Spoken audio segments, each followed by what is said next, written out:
Dan dengan zuhur, untuk membedakan daripada asar dan lainnya. Dan hendaklah pengertian kata-kata itu ada pada hatinya. Yaitu, itulah niat. Dan kata-kata itu adalah yang mengingatkan dan yang menjadi sebab untuk adanya niat itu. Dan diusahakannya supaya yang demikian itu tetap sampai kepada akhir takbiratul ihram, niat mengucapkan sholat, tidak hilang-hilang. Apabila telah ada pada hatinya yang demikian itu, maka hendaklah ia mengangkat kedua tangannya sampai setentang, sejajar dengan kedua bahunya setelah dilepaskan lebih dahulu kedua tangan itu, di mana setentang dengan kedua tapak tangannya akan kedua bahunya dan dengan kedua ibu jarinya akan kedua ujung bawah telinganya. Dan dengan kepala anak jarinya akan tepi atas kedua telinganya. Supaya adalah yang demikian itu menghimpunkan segala maksud hadits-hadits yang datang mengenai itu. Dan adalah orang yang mengerjakan sholat itu menghadap dengan kedua tapak tangannya dan dengan kedua ibu jarinya ke kiblat. Dan membuka segala anak jarinya, tidak menggenggamkannya. Dan tidak memaksakan pada anak-anak jari itu dengan merenggangkan dan menggenggamkan, tetapi membiarkannya menurut biasanya saja, karena dinukilkan menurut Atsar melepaskan dan menggenggamkan. Dan yang tersebut di atas tadi, adalah dia di antara keduanya, di antara melepaskan dan menggenggamkan. Maka itulah yang lebih utama. Apabila telah tetap kedua tangan pada tempatnya itu, maka mulailah bertakbir serta melepaskan keduanya dan menghadirkan niat. Kemudian meletakkan kedua tangan itu di atas pusar dan di bawah dada. Dan meletakkan tangan kanan di atas tangan kiri karena memuliakan kanan, sehingga ia dipikul oleh yang kiri. Telunjuk dan jari tengah dari tangan kanan dilepaskan di atas sepanjang lengan. Dan digenggam dengan ibu jari, kelingking dan jari manis di atas pergelangan tangan kiri. Sesungguhnya telah diriwayatkan bahwa takbir itu serta mengangkatkan kedua tangan, serta tetap keduanya dan serta melepaskan. Semuanya itu tak ada salah padanya. Dan saya berpendapat dengan melepaskan kedua tangan itu, adalah lebih layak. Takbir itu adalah kata-kata untuk pengikatan, akad. Dan meletakkan salah satu daripada kedua tangan di atas yang lain adalah dalam bentuk pengikatan itu. Permulaan pengikatan itu ialah melepaskan kedua tangan ke bawah dan kesudahannya meletakkan kedua tangan di atas pusar dan di bawah dada. Permulaan takbir itu alif dan penghabisannya ro. Maka sepantasnya lah dipelihara penyesuaian di antara perbuatan dan pengikatan itu. Dan mengangkatkan tangan itu adalah merupakan mukaddimah, pendahuluan, bagi permulaan ini. Kemudian, tidaklah seyogianya mengangkatkan kedua tangan itu ke depan sebagai pengangkatan tangan ketika takbir. Dan tidaklah menolakkan kedua tangan itu ke belakang kedua bahu dan tidaklah menghempaskan kedua tangan itu ke kanan dan ke kiri, apabila telah selesai daripada takbir. Dan melepaskan kedua tangan itu, dengan pelan-pelan, kemudian dimulai meletakkan yang kanan ke atas yang kiri setelah dilepaskan itu. Pada setengah riwayat, bahwa Nabi adalah, apabila telah bertakbir, ia lalu melepaskan kedua tangannya. Dan apabila hendak membaca doa iftitah maka diletakkannya tangan kanan ke atas tangan kiri. Kalau riwayat ini sah, benar, maka adalah ini lebih utama daripada yang kami sebutkan itu. Adapun takbir, maka seyogialah pada pengucapan Allah itu dibaris depankan, yaitu Allahu, dengan suara ringan, tanpa bersangatan. Dan tidak masuk antara ha dan alif, yang menyerupakan u, yaitu suara panjang. Hal ini terbawa kalau dibacakan hu itu dengan suara keras. Dan tidak masuk antara ba akaba r dan ra-nya itu alif, seolah-olah dibacakannya akaba r, dengan panjang suara pada ba. Dan dimatikan baris ra takbir itu, tidak dibaris depankan. Inilah cara, takbir dan hal-hal yang menyertai takbir itu. Pembacaan. Kemudian, dimulainya dengan membaca, doa iftitah, doa pembukaan sholat. Dan baiklah dibacakan setelah membacakan, Allahu Akbar, itu, Allahu Akbar kabiran walhamdu, lillahi katsira'a, wa subhanallahi bukratan wa asyila. Wajah tuajia, sampai kepada wa ana minal muslimin. Artinya, Allah Maha Besar, segala pujian sebanyak-banyaknya bagi Allah. Maha suci Allah pagi dan petang. Aku hadapkan wajahku, sampai seterusnya kepada pembacaan, yang artinya, dan aku adalah sebahagian daripada kaum muslimin. Kemudian, dibacakannya, Maha suci Engkau wahai Tuhanku dan dengan memuji Engkau dan bertambah-tambahlah keagungan nama Engkau, Maha besarlah pujian kepada Engkau dan tiadalah yang disembah selain Engkau. Supaya dengan pembacaan yang tersebut tadi, dapat menghimpunkan di antara yang berpisah-pisah dari apa yang datang pada beberapa hadits. Jikalau ia mengerjakan sholat di belakang imam, hendaklah diringkaskannya, apabila imam itu tiada lama diam sesudah bertakbir, dengan membaca di dalam diamnya itu. Kemudian, dibacakan, aku berlindung dengan Allah daripada setan yang kena kutuk. Kemudian, dibacakan, surat Al-Fatihah, dimulai dengan, Bismillahirrahmanirrahim, dengan menyempurnakan tasyid dan hurufnya. Dan diusahakan benar-benar membedakan di antara dlat, tebal, dan dlat, tipis. Dan dibacakan, amin, pada akhir surat Al-Fatihah serta dipanjangkan pembacaan, amin. Dan janganlah sekali-kali disambung, amin, dengan waladhdallin, mereka yang sesat. Dan dikeraskan pembacaan pada sholat syubuh, maghrib dan isya, kecuali kalau ia pengikut imam, makmum. Dan dikeraskan membaca, amin. Kemudian dibacakan surat atau sekedar 3 ayat atau lebih daripada Al-Quran. Dan tidak disambung akhir surat yang dibaca itu dengan takbir berpindah untuk ruku. Tetapi dipisahkan di antara keduanya sekedar pembacaan, subhanallah. Dan dibacakan pada sholat syubuh surat-surat yang panjang dan pada sholat maghrib, surat-surat yang pendek dan pada duhur, asar dan isya, seperti surat, wasama'id zatil buruj, dan yang mendekati panjangnya. Dan pada sholat syubuh di dalam musafir, dibacakan, Kul ya ayyuhal kafirun, dan Kul huwallahu ahad, dan seperti itu pula pada 2 rakaat sholat sunat syubuh sunat tawaf dan sunat tahiyah masjid.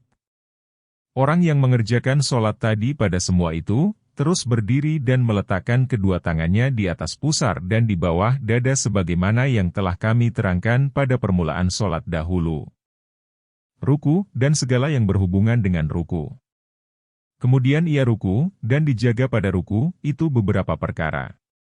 Yaitu, bahwa ia bertakbir bagi ruku, mengangkatkan kedua tangan serta takbir ruku, dan memanjangkan takbir itu sampai kepada ruku. Meletakkan kedua tapak tangan atas 2 lutut pada ruku, di mana segala anak jarinya dilepaskan menghadap arah ke kiblat atas sepanjang betis. Bahwa ia menegakkan kedua lututnya, tidak dilipatkan. Bahwa ia memanjangkan punggungnya dengan lurus dan adalah lehernya dan kepalanya lurus menyamai dengan punggungnya seperti sebilah papan. Tidaklah kepalanya lebih rendah dan tidak lebih tinggi. Bahwa ia merenggangkan kedua sikunya daripada kedua lambungnya. Dan bagi wanita merapatkan kedua sikunya kepada kedua lembungnya. Dan dibacakan pada ruku 3 kali, Subhana Rabbiyal Adim, artinya, Maha Suci Tuhanku yang Maha Agung. Dan dilebihkan sampai 7 dan 10 adalah baik, jika ia bukan imam. Kemudian ia bangkit daripada ruku, kepada berdiri kembali dan mengangkatkan kedua tangannya, seraya membaca, Sami Allahu liman hamidah, didengar oleh Allah akan siapa yang memujinya, dan berkeadaan tetaplah, bertumaninah, pada itidal itu, seraya membaca. Rabbana alakal hamdu mil as-samawati wa mil wal ardli wa mil u'emashi, tea min syai'in badu.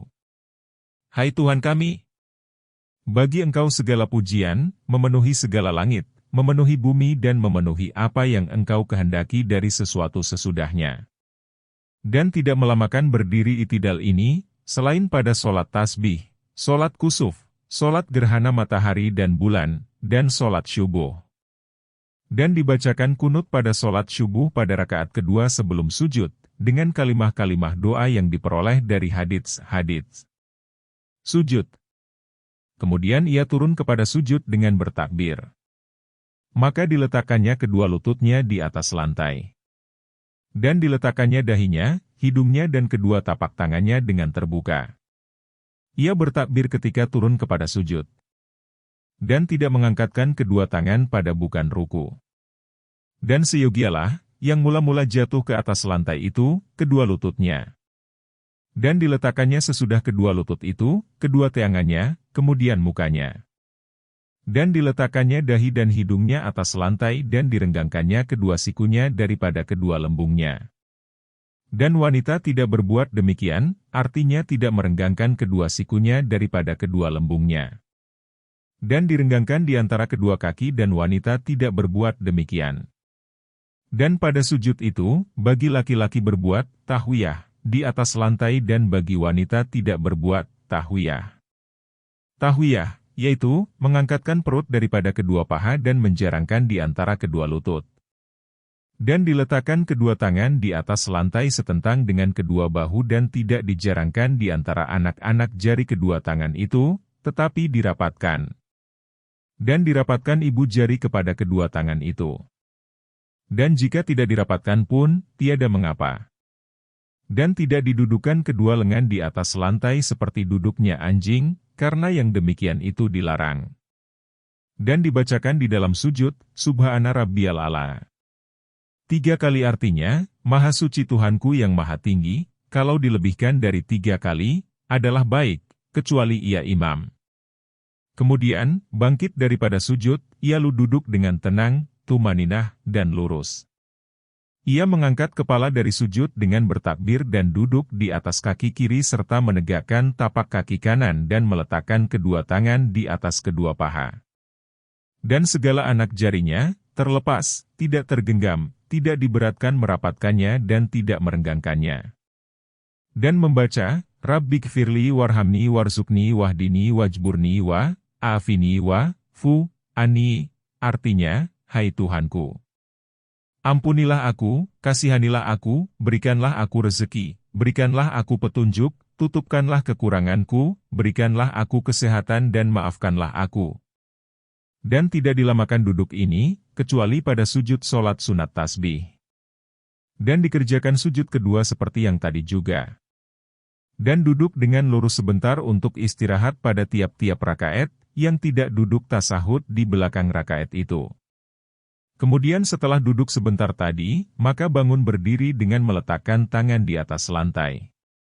Dan tidak mendahulukan salah satu daripada kedua kakinya ketika bangun berdiri itu, serta memanjangkan takbir sampai habis, di antara tengah-tengah dari bangkitnya daripada duduk sampai kepada tengah-tengah bangkitnya kepada berdiri, di mana, dari ucapannya, Allahu, adalah ketika duduknya sudah lurus. Dan, kaf, dari, akbar, ketika ia bertekan dengan tangan untuk berdiri dan, dari, akbar, pada tengah-tengah bangkitnya kepada berdiri. Dan dimulainya pada tengah-tengah bangkitnya kepada berdiri, sehingga jatuh takbir itu pada tengah-tengah perpindahannya. Dan tidak terlepas daripada takbir selain kedua tepi perpindahan itu, permulaan perpindahan dan penghabisan perpindahan dari sujud kepada berdiri.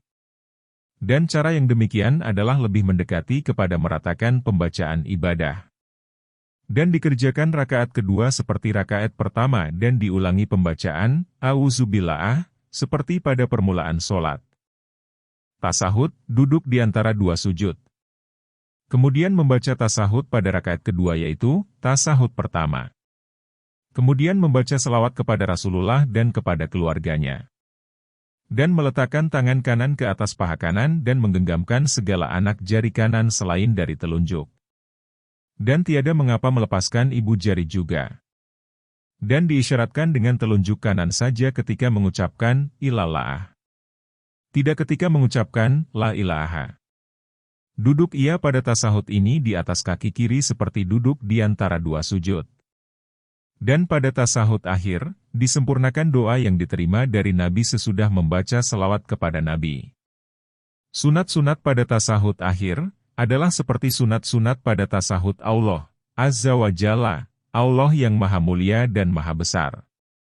Hanya pada tasahud akhir itu, duduk ia di atas punggung kiri, karena ia tidak bangun lagi untuk berdiri tetapi terus tetap menyiapkan syalatnya. Dan ditidurkannya kaki kirinya yang keluar dari bawah dan ditegakkannya kaki kanannya serta diletakkan ujung ibu jari kakinya itu ke arah kiblat kalau tiada sukar. Kemudian membaca, Assalamualaikum warahmatullahi, dan berpaling ke kanan, kira-kira kelihatanlah pipi kanannya dari belakang dari sebelah kanan. dan berpaling ke kiri, begitu pula dan membaca salam kedua. Diniatkan keluar dari solat dengan salam itu. Dan diniatkan dengan salam itu memberi salam kepada siapa yang ada di kanannya, dari para malaikat dan kaum muslimin pada salam Allah, Azza wa Jalla, Allah yang maha mulia dan maha besar. Dan diniatkan begitu pula pada salam kedua, dibacakan salam itu dengan dimatikan huruf akhirnya dan tidak dibacakan dengan suara panjang. Begitulah sunnah Nabi. Inilah caranya solat seorang diri. Ditinggikan suara dengan segala takbir perpindahan, takbir intikalat, yaitu sekedar yang dapat didengar oleh dirinya. Pada solat jamaah, imam itu meniatkan imamah, menjadi imam solat, supaya memperoleh kurnia Allah. Jikalau tidak diniatkannya, maka solat orang ramai yang di belakangnya sah, apabila mereka itu meniatkan ikut imam, menjadi makmum. Dan mereka memperoleh pahala berjamaah. Dan dibaca dengan suara halus doa iftitah dan ta'awuz, a'udzubillah, seperti orang yang bersyalat seorang diri. Dan dibaca dengan suara keras Al-Fatihah dan surat pada solat subuh, 2 rakaat Allah, Azza wa Jalla, Allah yang maha mulia dan maha besar, dari solat, isya, dan maghrib. Dan orang yang bersyalat seorang diri membacanya begitu juga. Dan dikeraskan membaca, amin, pada solat yang dijarkan, solat subuh, isya, dan maghrib. Dan begitu pula makmum. Dan disamakan oleh makmum membaca aminnya, bersama-sama dengan amin imam, tidak beriring-iring. Dan berdiam diri imam sebentar sesudah Al-Fatihah, supaya nafasnya normal kembali. Dan makmum dapat membaca Al-Fatihah solat yang dijarkan, solat jahriyah, pada ketika imam berdiam diri itu, agar makmum dapat mendengar pembacaan imam. Pada solat jahriyah, makmum tidak membaca surat, kecuali apabila ia tiada mendengar suara imam. Imam membaca, Sami, Allahu liman hamidah, ketika mengangkatkan kepalanya daripada ruku. Dan demikian juga makmum. Dan imam tidak melebihkan dari 3 kali membaca tasbih ruku, dan tasbih sujud. Dan tidak menambahkan bacaan pada tasahud pertama sesudah membaca, Allahumma shalli, ala Muhammad wa, ala ali Muhammad, dan meringkaskan pada 2 rakaat akhir atas Al-Fatihah saja, tidak memperpanjangkan, karena menyusahkan bagi para makmum. Dan imam tidak menambahkan doa pada tasahud akhir melebihi dari sekedar tasahud dan selawat kepada Rasulullah. Dan meniatkan ketika salam, memberi salam kepada orang banyak yang menjadi makmum dan kepada para malaikat. Dan orang banyak pun meniatkan dengan salamnya, menjawab salam imam. Imam itu tetap pada tempat duduknya sekejap, sehingga selesai orang ramai dari salam dan ia menghadap kepada mereka itu dengan wajahnya. Yang lebih utama, imam itu tetap di situ dahulu, kalau di belakang makmum laki-laki ada makmum wanita, supaya kaum wanita itu pergi sebelum bangun imam. Dan tidak seorang pun dari makmum bangun berdiri, sebelum bangun berdiri imam. Imam itu pergi keluar dari sebelah mana yang disukainya, dari sebelah kanan atau sebelah kiri. Dan menurut pendapatku, dari sebelah kanan adalah lebih baik. Tidaklah imam itu menentukan doa untuk dirinya saja pada kunut subuh, tetapi hendaklah ia membaca, Allahumma hdina, artinya, Ya Allah, ya Tuhanku, tunjukilah kami. Tidak Allahumma hdini yang artinya ya Allah ya Tuhanku, tunjukilah aku. Imam itu membaca kunut dengan suara keras dan para makmum mengaminkan, dengan mengangkatkan tangan setentang dada dan menyapukan muka ketika selesai dari doa kunut. Demikian menurut hadits yang diriwayatkan tentang itu. Kalau tidak karena hadits, maka secara kias, analogi, tangan itu tidaklah diangkatkan seperti pada akhir tasahud. Larangan-larangan. Dilarang oleh Rasulullah, syafan, merapatkan kedua kaki, dan syafat, mengangkat sebelah kaki, di dalam solat dan sudah kami terangkan arti keduanya dahulu. Dan dilarang dari, itka, dari, sadl, dari, kaf, dari, ihtisyar, dari, syalb, dari, muasyalah, dari, solat al-hakin, dari, hakib, dari, hadzik, dari, solat orang lapar, dari, solat orang marah, dan dari, Sholat orang yang menutup muka. Adapun itka, yaitu menurut ahli bahasa artinya, duduk di atas kedua punggung, menegakkan kedua lutut dan meletakkan kedua tangan ke atas lantai seperti duduk anjing. Dan menurut ahli hadits ialah, duduk di atas kedua betis dan tiada yang di atas lantai, selain dari ujung anak-anak jari kedua kaki dan kedua lutut. Adapun sadl, yaitu menurut mazhab ahli hadits ialah berselimut dengan kain dan memasukkan kedua tangan dari dalam, lalu ruku dan sujud, dalam keadaan yang demikian. Cara yang begini ialah cara Yahudi di dalam sembahyangnya. Maka dilarang daripada menyerupakan dengan Yahudi. Baju kemeja searti juga dengan kain itu, maka tidaklah wajar ruku dan sujud, sedang kedua tangan di dalam selimutan kemeja. Ada yang mengatakan arti sadl, ialah meletakkan tengahan kain sarung di atas kepala dan melepaskan kedua pinggirnya, dari kanan dan kiri tanpa meletakkannya ke atas dua bahu. Arti yang pertama tadi adalah lebih mendekati kepada benar. Adapun kaf, yaitu mengangkatkan kain dari muka atau dari belakang, apabila mau sujud. Kadang-kadang kaf itu pada rambut kepala. Dari itu, janganlah dikerjakan sholat, di mana ia menyanggul rambutnya. Larangan ini adalah terhadap laki-laki. Pada hadits tersebut, disuruh aku supaya sujud dengan 7 anggota badan dan tidak aku mengangkatkan rambut dan kain waktu sujud.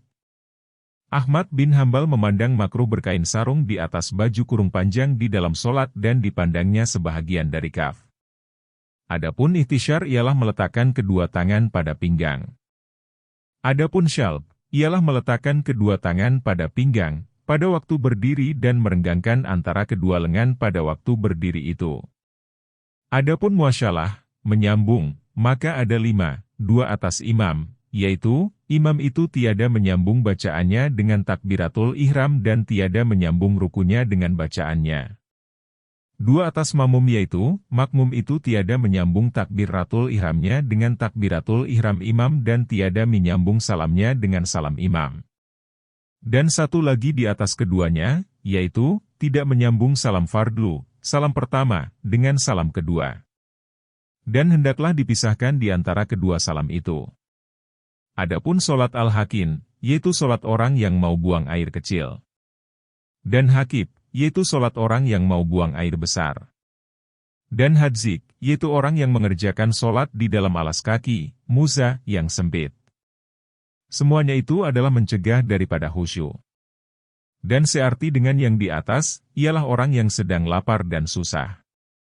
Dipahami larangan sholat bagi orang yang sedang lapar, dari sabda Nabi, apabila datang makanan malam dan dikamatkan sholat, maka mulailah dengan makanan malam. Kecuali sempit waktu atau hatinya tenang. Pada suatu hadits tersebut, janganlah seorang kamu melakukan sholat, sedang pikirannya terganggu. Dan janganlah bersyalat seorang kamu, di mana dia sedang marah. Berkata Al-Hasan, tiap-tiap sholat yang tidak hadir hati padanya, maka sholat itu lebih mendekati kepada siksaan. Pada suatu hadits tersebut, 7 perkara dalam sholat adalah dari setan, keluar darah dari hidung, datang ngantuk, datang kesangsian hati, was-was, menguap, menggaruk, berpaling muka dan bermain-main dengan sesuatu. Dan ditambah oleh setengah mereka, lupa dan ragu. Berkata setengah salaf, ulama dahulu, ada 4 perkara di dalam sholat termasuk bahagian tiada disukai. 1. Berpaling muka, 2. Menyapu muka, 3. Meratakan batu tempat sholat dan 4. Engkau mengerjakan sholat pada jalan orang yang melalui di hadapan engkau. Dan juga dilarang di dalam sholat membunyikan anak-anak jari atau memukulkan anak-anak jari supaya berbunyi atau menutup muka atau meletakkan salah satu daripada kedua tapak tangan ke atas tapak tangan yang satu lagi dan memasukkan kedua tapak tangan itu di antara kedua paha pada ruku. Berkata setengah sahabat, adalah kami berbuat demikian, maka dilarang kami daripadanya. Dan dimakruhkan juga menghembus ke lantai ketika sujud untuk membersihkan lantai itu. Dan dimakruhkan juga meratakan batu dengan tangan, karena segala perbuatan tersebut tadi tidak diperlukan. Dan tidak diangkatkan salah satu dari kedua tapak kaki, lalu diletakkan ke atas paha. Dan tidak bersandar ke dinding waktu berdiri. Kalau bersandar sehingga jikalau dinding itu ditarik, niscaya ia jatuh, maka pendapat yang lebih kuat batal, tidak sah syalatnya.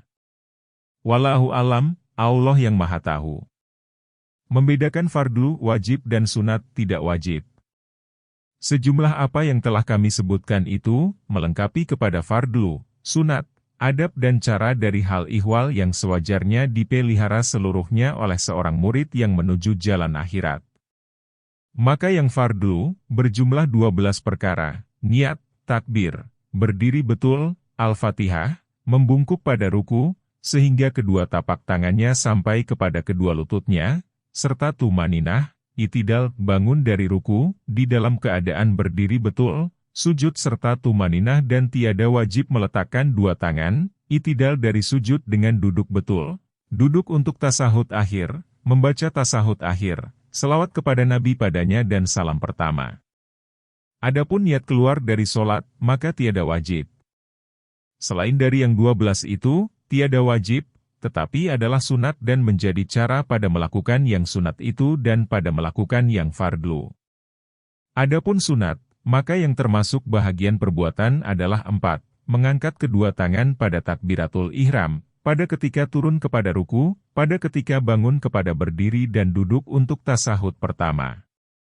Adapun apa yang kami sebutkan, mengenai cara membuka anak jari dan batas mengangkatkannya, maka itu adalah cara, sunat, yang mengikuti sunat di atas tadi. Mengenai tawarruk, duduk dengan punggung ke lantai pada duduk tasahud akhir, dan iftirasi, duduk di atas tumit kaki kiri pada duduk tasahud pertama dan lainnya, adalah cara yang mengikuti bagi duduk itu. Menundukkan kepala, dan meninggalkan berpaling muka adalah cara bagi berdiri betul. Membaguskan bentuk dan duduk istirahat, tidaklah terhitung sebahagian daripada pokok-pokok sunat di dalam perbuatan solat. Karena dia adalah sebagai pembaikan bagi cara bangun dari sujud kepada berdiri betul. Dan tidaklah dimaksudkan untuk istirahat itu sendiri. Dari itu tidak kami asingkan menerangkannya. Adapun yang sunat dari bacaan-bacaan, adskar, maka yaitu, doa iftitah, kemudian membaca auzubillah, ta'awudz, kemudian membaca amin, maka itu adalah sunat muakkadah, sunat yang lebih dikuatkan dari sunat lainnya, kemudian membaca surat Al-Quran, kemudian takbir-takbir intikalat, takbir yang dibacakan waktu berpindah dari rukun ke rukun, kemudian zikir, pembacaan tasbih, pada ruku, sujud dan itidal berdiri dari keduanya, kemudian tasahud, duduk di antara dua sujud, pertama dan selawat padanya kepada Nabi, kemudian doa pada penghabisan tasahud akhir, kemudian salam kedua. Walaupun semuanya yang di atas tadi, kami kumpulkan di dalam nama sunat, tetapi mempunyai derajat yang berlebih kurang. Karena 4 daripadanya ditempel dengan sujud sahwi, sujud karena lupa, kalau terlupa mengerjakannya. Adapun yang sunat dari perbuatan solat, maka adalah 1. Yaitu duduk pertama pada tasahud pertama. Maka duduk pertama ini, adalah membekaskan pada tata tertib susunan solat pada penglihatan orang yang melihatnya. Karena dengan duduk pertama itu, dikenal apakah solat itu termasuk 4 rakaat atau tidak. Lain halnya dengan mengangkat 2 tangan. Maka tidaklah membekaskan pada perubahan susunan solat. Dari itu, disebut sunat yang menjadi sebahagian dari solat, sunat ab-ad. Dan dikatakan, sunat ab-ad itu ditempel dengan sujud sahwi apabila terlupa mengerjakannya. Adapun sunat bacaan-bacaan, adskar, itu, maka seluruhnya tidak berkehendak kepada sujud sahwi, selain 3, kunut, tasahud pertama dan selawat kepada Nabi, padanya. Lain halnya dengan takbir intikalat, zikir pada ruku, pada sujud dan pada itidal daripada keduanya. Karena ruku dan sujud di dalam bentuknya, sudah menyalahi daripada kebiasaan. Dari itu tercapai maksud ibadah dengan ruku dan sujud itu, walaupun berdiam diri daripada membaca zikir dan bertakbir intikalat. Maka tidak adanya zikir-zikir itu, tidaklah merubah bentuk ibadah. Adapun duduk bagi tasahud pertama, maka adalah perbuatan biasa. Dan duduk ini tidak ditambahkan melainkan karena membaca tasahud. Dari itu, meninggalkan duduk tasahud ini, terang benar membekasnya. Adapun doa iftitah dan membaca surat, maka meninggalkannya tiadalah membawa pengaruh apa-apa, di mana berdiri itu sudah terbentuk dengan membacakan Al-Fatihah. Dan sudah dapat dibedakan dari berdiri biasa, dengan Al-Fatihah itu. Begitu pula doa pada tasahud akhir dan kunut, adalah amat jauh daripada ditempel dengan sujud. Tetapi disuruh melamakan itidal berdiri dari sujud pada sholat syubuh karena kunut itu. Maka adalah melamakan itidal tadi seperti melamakan duduk istirahat. Karena duduk istirahat itu dengan melamakannya serta membaca tasahud, menjadi duduk tasahud pertama. Maka tinggallah ini menjadi berdiri yang dilamakan, yang biasa, di mana tak ada padanya zikir wajib. Tentang melamakan berdiri itu adalah menjaga dari bukan sholat syubuh. Dan tentang kosongnya dari zikir wajib, adalah menjaga dari pokok berdiri di dalam sholat. Kalau Anda bertanya bahwa, membedakan sunat daripada fardhu, adalah dapat dipahami. Karena hilangnya sah sholat dengan hilangnya fardhu. Tidak dengan hilangnya sunat. Dan dihadapkan kepada siksaan dengan tidak adanya fardhu, bukan dengan tidak adanya sunat. Adapun membedakan sunat dari sunat dan semuanya disuruh atas jalan sunat dan tak ada siksaan dengan meninggalkan segala yang sunat itu. Dan pahala itu ada dengan mengerjakan semuanya. Maka apakah artinya itu? Maka ketahuilah bahwa berserikatnya fardhu dan sunat pada pahala, siksa dan disukai, tidaklah menghilangkan adanya berlebih kurang pada keduanya. Marilah kami terangkan kepada Anda yang demikian itu dengan contoh. Yaitu, bahwa manusia tidaklah bernama manusia, yang ada, lagi sempurna, melainkan dengan pengertian batin dan anggota zahir. Pengertian batin ialah, hidup dan roh. Dan zahir ialah segala anggota tubuhnya. Kemudian, sebagian daripada anggota tubuh itu, adalah manusia menjadi tidak ada dengan tidak adanya seperti, hati, jantung, otak dan semua anggota yang hilang hidup dengan hilangnya. Dan sebahagian, tidaklah hilang hidup dengan hilangnya, tetapi maksud hidup yang hilang seperti, mata, tangan, kaki dan lidah.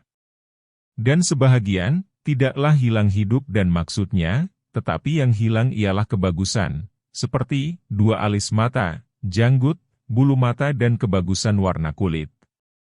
Dan sebahagian lagi, tidaklah hilang sebab kecantikan dengan tidak adanya, tetapi yang hilang ialah kesempurnaan kecantikan seperti, melengkung dua alis mata, hitam bulu janggut dan bulu mata, bersesuaian bentuk anggota dan bercampur merah dengan putih pada warna kulit. Maka ini semuanya adalah bertingkat-tingkat, yang berlebih kurang. Maka seperti itu pulalah ibadah mempunyai bentuk yang dibentuk oleh syara, agama, dan kita berbuat ibadah dengan mengusahakan bentuk itu. Maka nyawa dan hidup batinnya ialah, khusyuk, niat, hadir hati dan ikhlas, sebagaimana akan diterangkan nanti. Dan sekarang kami terangkan bahagian-bahagian zahirnya. Maka ruku, sujud, berdiri dan rukun-rukun lainnya daripada solat adalah merupakan hati, kepala dan jantung. Karena tidak adalah wujud solat dengan tidak adanya yang tersebut tadi. Dan segala sunat yang telah kami sebutkan, dari mengangkatkan kedua tangan, doa iftitah dan tasahud pertama daripada solat adalah merupakan dua tangan, dua mata dan dua kaki. Dan tidaklah hilang sahnya solat dengan tidak adanya sunat-sunat itu, sebagaimana tidak hilangnya hidup dengan hilangnya anggota-anggota tadi. Tetapi jadilah orang dengan sebab hilangnya, memperoleh cacat, dicela dan tidak disukai. Maka seperti itu pulalah orang yang menyingkatkan kepada yang sedikit dari yang mencukupi daripada solat, adalah seperti orang yang mempersembahkan kepada maharaja, seorang budak yang hidup tetapi tidak bertangan dan berkaki. Adapun cara, yaitu yang bertingkat di belakang sunat. Maka adalah merupakan sesuatu yang membawa kepada kecantikan, seperti dua alis mata, janggut, bulu mata dan kecantikan warna kulit. Adapun tugas zikir pada sunat-sunat itu, adalah menyempurnakan kecantikan seperti, melengkungnya dua alis mata, membulatnya janggut dan lainnya. Maka solat pada ketika itu, adalah merupakan pendekatan dan persembahan kehadirat Raja Diraja, seperti persembahan yang dipersembahkan oleh orang yang mencari kedekatan diri, kepada sultan-sultan. Persembahan itu dipersembahkan kepada Allah Azza wa Jalla, Allah yang Maha Mulia dan Maha Besar, kemudian dikembalikan kepada kita pada hari pertemuan akbar. Maka terserahlah kepada kita untuk membaguskan bentuknya atau menjelekkannya. Kalau kita baguskan, maka adalah untuk kita sendiri, dan kalau kita jelekkan, maka adalah di atas kita sendiri. Dan tidaklah layak Anda mengambil bahagian daripada mempelajari fikih untuk membedakan di antara yang fardhu dan yang sunat. Lalu tiada yang melekat pada paham Anda tentang ciri-ciri sunat itu selain daripada boleh meninggalkannya, lalu Anda tinggalkan. Karena yang demikian itu, serupalah dengan kata dokter bahwa kerusakan mata tidaklah melenyapkan adanya manusia. Tetapi kerusakan mata itu menolak dibenarkan untuk diterima oleh sultan, apabila datang kepadanya membawa hadiah yang akan dipersembahkan. Maka begitulah hendaknya dipahami tingkat-tingkat sunat, cara dan adab. Sehingga tiap-tiap solat yang tidak disempurnakan ruku dan sujudnya, menjadi musuh pertama kepada yang empunya solat itu, di mana solat mengatakan, disia-siakan oleh Allah kiranya engkau, sebagaimana engkau telah menyia-nyiakan aku, solat. Maka perhatikanlah benar-benar, segala hadits yang telah kami bentangkan mengenai kesempurnaan rukun-rukun solat, supaya jelaslah bagimu keadaan yang sebenarnya. Bab ketiga, mengenai syarat-syarat batiniah daripada amal perbuatan hati. Hendak kami sebutkan pada bab ini, hubungan solat dengan khusyuk dan kehadiran hati. Kemudian kami sebutkan segala pengertian batin, batas-batasnya, sebab-sebabnya dan obatnya. Kemudian hendak kami sebutkan perincian apa yang sewajarnya harus timbul pada tiap-tiap rukun dari rukun-rukun solat, supaya patut untuk perbekalan akhirat. Penjelasan, pensyaratan khusyuk, dan kehadiran hati, ketahuilah kiranya bahwa dalil-dalil yang demikian itu banyak. Di antaranya firman Allah Ta'ala, dirikanlah solat untuk mengingati aku, surat 20 Taha ayat 14. Yang jelas dari perintah, amar, ialah wajib. Dan lengah itu berlawanan dengan mengingati. Orang yang lengah, lalai, dalam keseluruhan syaratnya, bagaimanakah ia mendirikan solat untuk mengingati Tuhan? Dan firman Allah Ta'ala, dan janganlah engkau termasuk orang-orang lengah. Surat 7 Al-Ra'af ayat 205 adalah suatu larangan, dan dahiriahnya menunjukkan kepada pengharaman. Dan firman Allah, Azza wa Jalla, sampai kamu mengetahui apa yang kamu katakan, surat 4 An-Nisa ayat 43, adalah alasan bagi larangan meminum minuman yang memabukkan. Dan memabukkan itu sering terjadi pada orang yang alpa, yang karam dengan kesangsian dan pikiran-pikiran duniawi. Dan sabda Nabi, sesungguhnya solat itu ialah ketetapan dan kerendahan hati, adalah pembatasan dengan adanya alif dan laam pada kata-kata syalatu itu, yang berarti adanya solat itu, terbatas dengan adanya ketetapan dan kerendahan hati. Dan kata-kata inama'a, sesungguhnya, berarti penegasan dan penguatan. Dan dipahami oleh para ahli fikih dari sabda Nabi, sesungguhnya syufah ialah pada benda yang tiada dapat dibagikan. Adalah itu pembatasan, itsbat, positif, dan nafi, negatif. Dan sabda Nabi, barang siapa tidak dicegahkan oleh solatnya dari perbuatan yang keji dan mungkar, maka tidaklah ia bertambah dekat kepada Allah melainkan bertambah jauh. Dan solat orang yang lalai itu, tidaklah mencegah daripada kekejian dan kemungkaran. Bersabda Nabi, berapa banyak orang yang menegakkan solat, memperoleh letih dan payah saja daripada solat. Dan tidaklah dimaksudkan oleh Nabi dengan ucapannya itu, melainkan orang yang alpa. Bersabda Nabi, tiadalah bagi hamba daripada syalatnya, melainkan yang ada akal pikirannya pada solat itu. Dan yang diyakini bahwa orang yang mengerjakan solat itu adalah bermunajah dengan Tuhannya, Azza wa Jalla, sebagaimana yang tersebut pada hadits. Dan berkata-kata dengan alpa, tidaklah sekali-kali dapat dinamakan munajah, membisikkan segala isi hati. Jelasnya, bahwa zakat kalau alpalah manusia daripadanya umpamanya, maka zakat itu sendiri adalah menyalahi bagi hawa nafsu dan berat atas diri seseorang. Demikian juga puasa, yang memaksakan bagi kekuatan, menghancurkan kekuasaan hawa nafsu yang menjadi alat bagi setan musuh Allah. Maka tiadalah jauh bahwa berhasil maksud daripada zakat itu serta alpa.